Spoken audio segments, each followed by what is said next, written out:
Isa ka din ba sa mga nag-a-abroad, nakakarating pa lang sa bansang pinuntahan mo, gusto na agad umuwi? So hindi mo talaga maiiwasan yan. Kasi may nabasa akong comment doon. So ang hirap pala talaga dito. Kasi iba yung ini-expect mo nang nandun ka pa sa Pinas kaysa pagdating mo dito. Sobrang hirap pala talaga. Di ako pro or expert na nagbibigay ng mga ganitong mga ganitong advice, o mga sinasabi ko dito, based lang din sa experience ko. Kasi magtatatlong taon na rin ako dito. So kahit papano, may natutunan din ako nung mga unang dating ko dito. So normal lang ba na ma-feel mo, maramdaman mo na parang gusto mo na umuwi, kakarating mo pa lang dito, ilang araw pa lang. Galing dyan sa Pinas, sobrang excited mo na papunta dito. Kasi isipin mo, mag-training ka pa dyan ng 3 months ng Nihongo bago ka makarating dito. So sa 3 months na yon, buryong-buryo ka doon kasi nandun ka lang sa training center ng Nihongo. Gustong-gusto mo na lumipad. Yun yung pakiramdam na nandun ka na. Excited ka makapunta dito. Yun nga lang, pagkadating mo dito, mararamdaman mo naman yung totoong buhay talaga dito.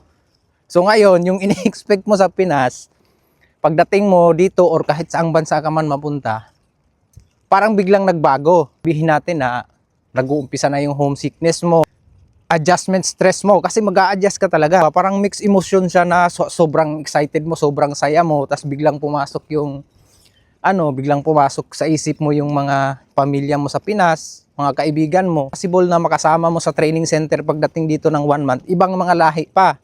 So yun yung time na parang mapifeel mo na ngayon na gusto mo nang umuwi.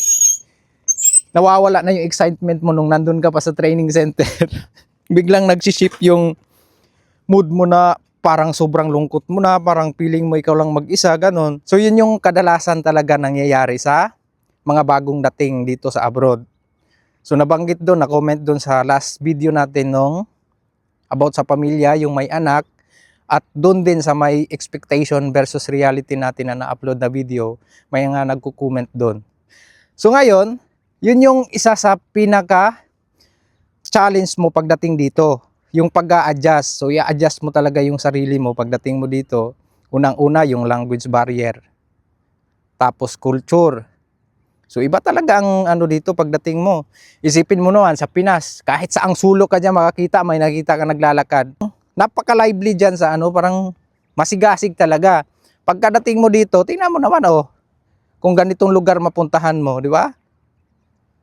Yan lang. Makikita mo mga sasakyan dumadaan at wala ka makitang manok, puro uwak. Ayan. So ayun yung pumapasok sa isip mo. Masaya ka na biglang malungkot.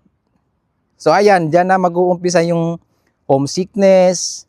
So, syempre, para ma-handle mo yan, talagang isipin mo kung ano yung pinunta mo dito. Kasi hindi naman tayo pumunta dito na turista. Pumunta tayo dito para magtrabaho. So, normal talaga na mararanasan natin yung ganito. Since dinesisyon na natin na pumunta dito para magtrabaho, so kailangan talaga natin mag-adjust dito, no? So, bigyan natin ng time yung sarili natin para makapag-adjust. So wag agad sumuko na sabihin natin na na hindi kaya, ang hirap dito. Kasi minsan yung iba talaga, bisan kahit ako naman, hirap talaga ako nung time na pagpunta ko dito sa Nihongo. So isa yon sa gusto ko na sukuan. So mga na-upload ko na mga naunang videos ko dito, yung hirap ako sa Nihongo talaga. Yung pa yung isa ka number 1 na kalaban ko, yung language barrier dito. Kasi once na deploy ka na sa trabaho mo, palagay natin na wala kang kasama, ang hirap talaga, lalo na pag hindi ka marunong magsalita. Yan yung i-adjust mo sarili mo, i-adjust mo yung, lalo na pagdating dito sa kultura nila, pagkain. So ayan, dapat kailangan mong ma-adapt yun. So hindi mo naman ma-adapt yan basta-basta din. Kailangan mo din ng time, na bigyan mo ng time yung sarili mo para makapag-adjust. So wag mo na agad magdesisyon ng nang uuwi ako kasi hindi kaya. Kasi nangyayari talaga yan dito, guys. Kasi malaking adjustment talaga ang mangyayari pag nandito ka na. So bigyan ng time yung sarili. Wag agad magdesisyon ng ganun. Kasi isipin mo sa sobrang hirap ng pinagdaanan doon sa pag-apply, lalo na doon sa training. Tapos pagdating dito, desisyonan mo lang ng 1 buwan, uuwi ka na. Samantalang yung iba sobrang nangangailangan makapag-apply, makapasok, ma-hire. Hindi sila nabigyan ng ganong oportunidad. Samantalang tayo na nandito na, sasayangin ba natin yon? So masasabi ko lang sa mga papunta pa lang dito, mga bagong dating dito, normal, dyan pa lang sa Pinas, lalo na pagkalabas mo ng training na sabihin na, uy, may flight ka na. So, sobrang tuwa mo na, no? Sobrang saya talaga nun. Isipin mo sa buryo ka doon sa 3 buwan na pag-aaral ng Nihongo na yun lang araw-araw mo ginagawa. Sobrang excited mo talaga, pero pagkadating mo dito, mag-iiba talaga pakiramdam mo.